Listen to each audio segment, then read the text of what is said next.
요즘 시청자 여러분들도 외신 많이 주목하실 것 같습니다. 미국의 FOMC도 당장 내일 새벽에 있고 또 은행들, 미국과 유럽의 주요 은행들의 유동성 위기 이런 뉴스가 그날그날의 시장에 영향을 미치기 때문에 관심을 갖는데요.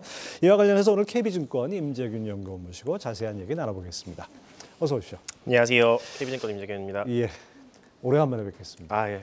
근데 요즘 저는 이런 느낌이 듭니다. 하루하루 뉴스에 따라서 그날 전문가들의 시장 전망도 바뀌는 것 같고 네. 그러다 보니까 정작 우리가 큰 거를 못 보는 거 아닌가 이런 생각도 들고 그렇습니다. 네, 저희도 마찬가지 상황인 것 같아요. 사실 최근에 이제 SVB 이제 은행 실리콘밸리 은행 사태부터 해서 이게 이제 뉴스 따라서 굉장히 장의 변동성이 급등을 했다가 그렇죠. 급락을 했다가 저희도 사태 파악하고 이러다 보니까 좀 약간 뭐랄까 큰 그림을 자꾸 놓치게 되는 약간 이런 좀 걱정도 가지고는 있습니다. 네. 그런 점에서 일단 뭐 크레딧 스위스발 유동성 우려는 약간 좀 수그러든 것 같습니다. 그러나 미국의 중소형 은행들 이거로 끝나지 않을 것이다 이런 우려는 여전한 것 같은데요. 예, 일단은 SVB, 그러니까 실리콘밸리 은행이라고 해가지고 그 스타트업 중심으로 이제 은행 비즈니스를 하는 은행이 있었는데요. 이 계기가 파산이 나면서 이제 중소형 은행들에 대한 조금 미국 내에서도 우려가 굉장히 커진 상황입니다.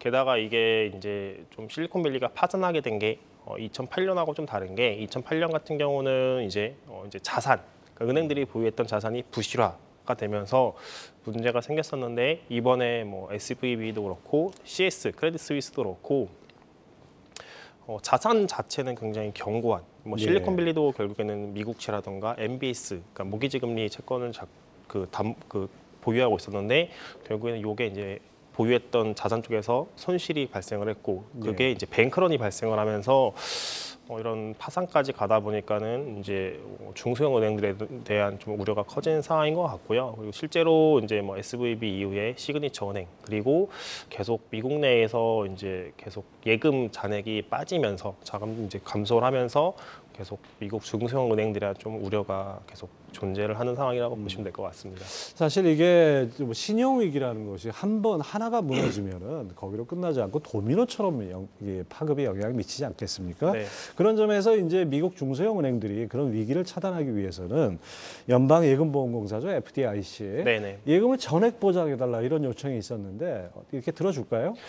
일단은 정부 입장에서는 좀 쉽지 않은 결정인 것 같아요. 일단은 지금 보면은 이게 정부에서 단독으로 결정할 수 있는 상황은 아닌 것 같고요. 미국 의회에 통과가 필요한 상황인 건데 일단 미국 정부에서는 이 중소형 은행발 유동성 경색 우려를 완화하기 위해서 어제 새벽이었죠. 어젯밤에 이제 옐렌 재무장관이 지금 뭐 구체적인 내용까지는 발표를 하진 않았지만은 뭐 전액에 대해서 중소형 은행들이 예금한 은행 전액에 대해서 보호를 해줄 수 있다라는 것에 이제 그런 식의 이제 발언을 했고 이런 것들이 이제 좀 미국 내에서의 뱅크런 우려를 상당 부분 경감시키는데 작용을 하지 않을까라고 생각은 하고 있습니다.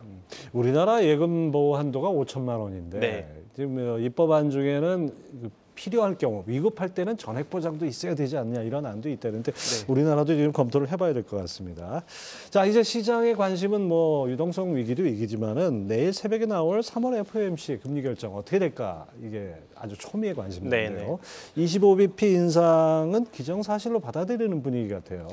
네, 맞습니다. 일단은 25bp 인상은 기정사실로 받아들이고 있는 상황입니다. 사실 이게 SVB 사태가 터지기 전까지만 하라도 미국 연준이 3월 FOMC에서 50bp, 그러니까 빅스텝이죠. 빅스텝을 다시 밟는 게 아니냐라는 전망도 나왔었는데 결국에는 유동성 경색, 그리고 유동성 경색의 근본적인 이유가 연준이 작년에 너무나 가파르게 금리를 올렸기 때문이다라는 이런 이유가 있기 때문에 뭐 동결 전망, 뭐 일부에서 인하 전망까지도 나오긴 했지만은 일단은 25bp 인상으로 조금 시장 분위기는 굳어지는 상황이라고 보시면 될 것 같습니다. 뭐 금리는 그렇다고 치고 연준이 양적 긴축을 중단할 수도 있다 이런 얘기도 나오고 있어요.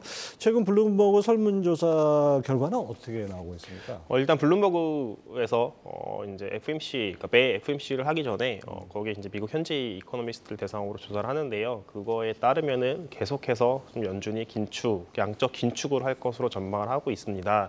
사실 이제 연준이 이런 양적 긴축이 멈출 수 있다라는 이런 의견이 제기가 된 게 뭐 앞에서 말씀드린 것처럼 은행의 유동성 경색이 있고 그다음에 연준의 총 자산이죠. 여기 자산이 일주일 사이에 다시 이제 3천억 달러 정도가 늘었습니다.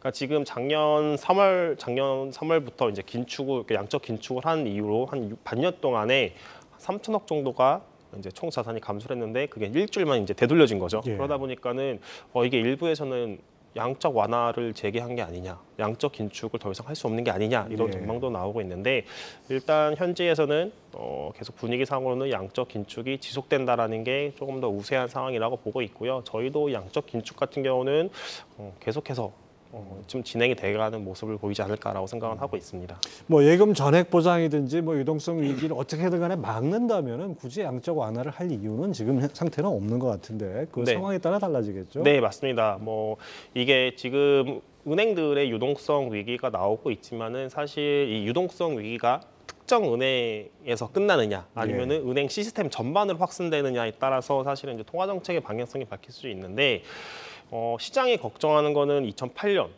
사태처럼 이게 뭐 한두 개의 은행이 무너지기 시작을 하면서 은행 시스템 전반으로 좀 문제가 생기는 걱정을 하고 있는 거죠. 근데 저희가 봤을 때는 일단 그럴 가능성 자체는 좀 낮다. 그 이유는 글로벌 금융위기 이후에 전 세계적으로 그 금융 당국, 그러니까 은행에 대한 규제를 굉장히 빡빡하게 합니다. 그렇죠. 그러다 보니까는 사실은 쉽게 무너지기가 어려운 환경인 거고 SVB 같은 경우는 굉장히 조금 이례적인 비즈니스 모델을 가지고 있는 굉장히 특정 고객에게 특정 지역에서 이런 비즈니스 모델을 갖고 있다 보니까는 좀 이례적인 케이스로 봐야 되는 게 아닌가라고 생각을 하고 있습니다.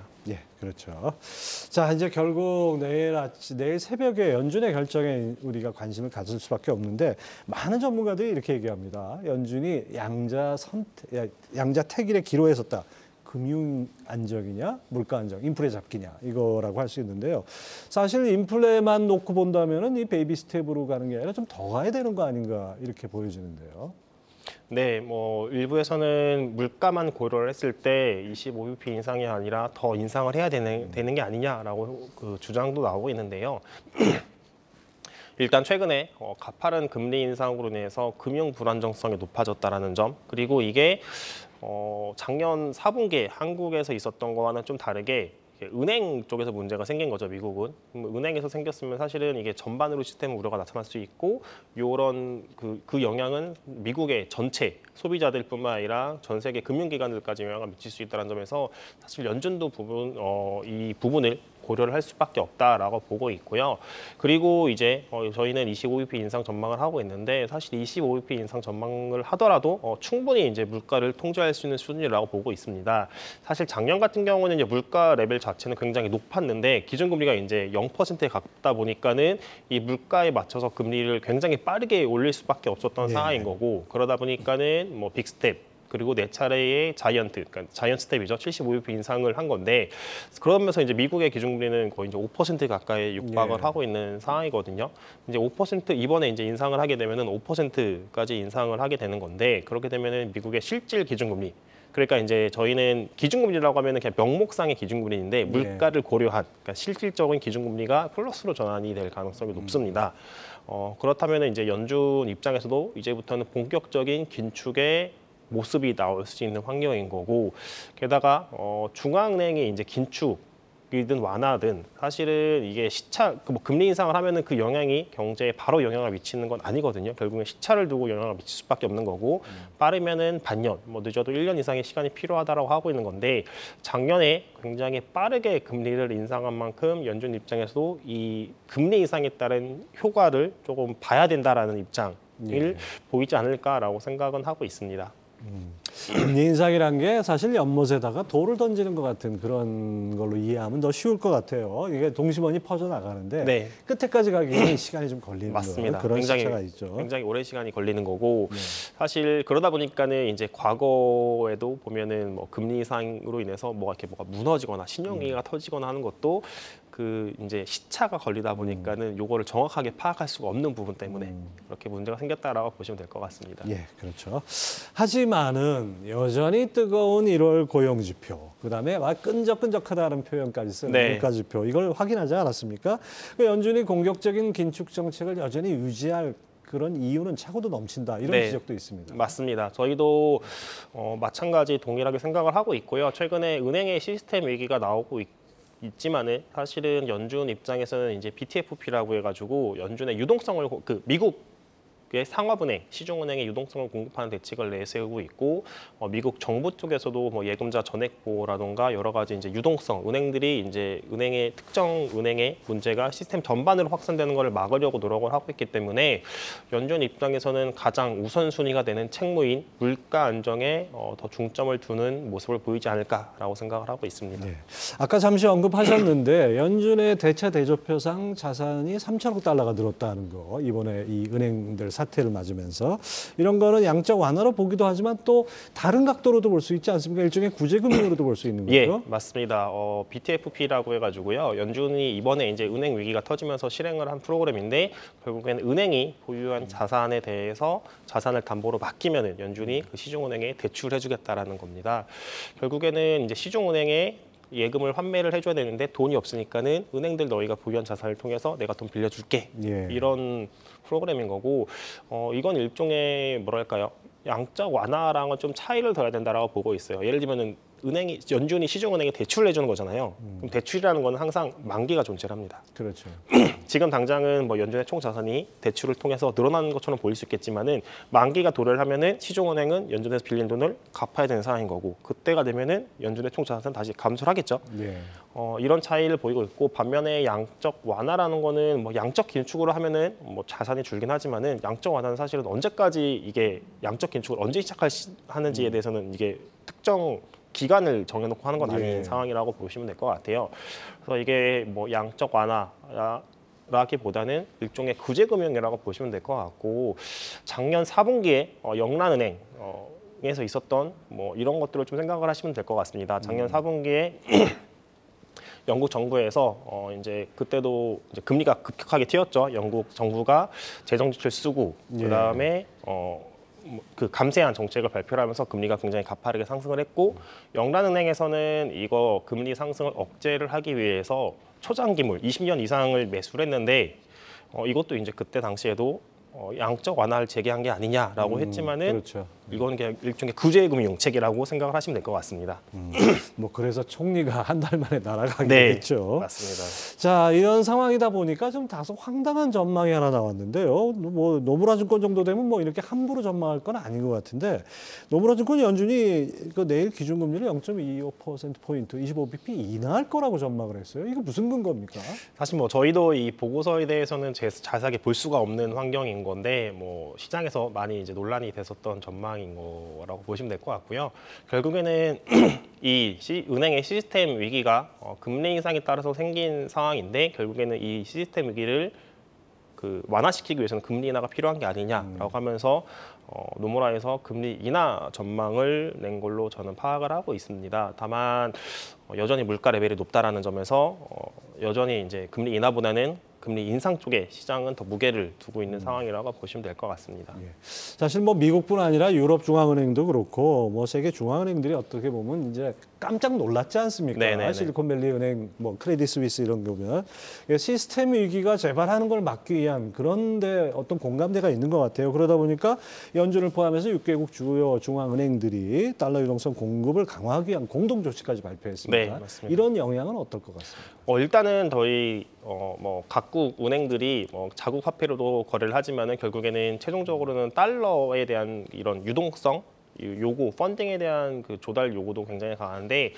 연준이 이 달러에 대한 통화 수합을 이제 조금 더 확대를 하면서 이 달러 펀딩에 대한 그런 뭐랄까요 어려움은 상당 부분 해소가 됐다라고 보시면 될 것 같고요. 결국에는 은행 입장에서도 유동성 확보에 좀 더 용이하다 보니까는 이런 그런 그 유동성 경색 우려 부분은 좀 상당 부분 경감이 됐다라고 보고 있습니다. 네. 자, 지금 앞서 말씀하신 대로 연준이 양적 긴축을 하는 기조는 변함이 없는데 그러면서 유동성 공급은 더 한다 그러니까 마치 이게 우리가 흔히 얘기하는 뜨거운 아이스 아메리카노 같은 형용 모순적인 상황인데요. 이럴 때 좀 혼란스럽습니다. 네. 투자자들이 꼭 체크해봐야 될 이슈나 경제 지표 어떤 것들이 있을까요?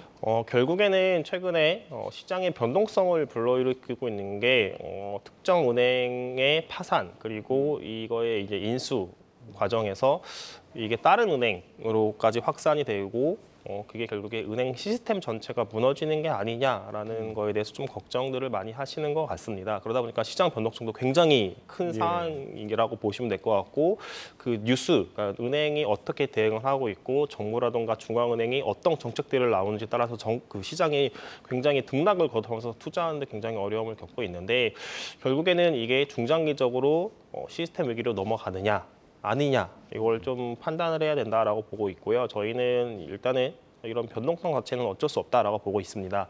근데 이게 시스템 위기로 넘어가느냐라고 봤을 때 그럴 가능성 자체는 굉장히 높지 않다라고 보고 있고요. 그래서 좀 요 시스템 위기로 넘어가는지 아닌지를 좀 체크를 해봐야 되는 것 같고 그거에 따라서 뭐 연준이라던가 중앙은행들이 어떤 스탠스를 보이는지 결국에는 이제 물가가 되겠죠. 물가 레벨에 따라서 어떻게 그 정책들이 중앙은행들의 기준금리라든가 긴축이 어떤 영향을 미칠지 좀 파악을 해봐야 된다고 보고 있습니다. 참 어려운 것 같습니다. 이 네. 개별적인 개인 투자자 입장에서 어떻게 이걸 다 체크를 해야 될지 전문가들이 많이 좀 도움을 주셔야 될 것 같습니다. KB증권 임재균 연구원 함께했습니다. 말씀 감사합니다. 감사합니다.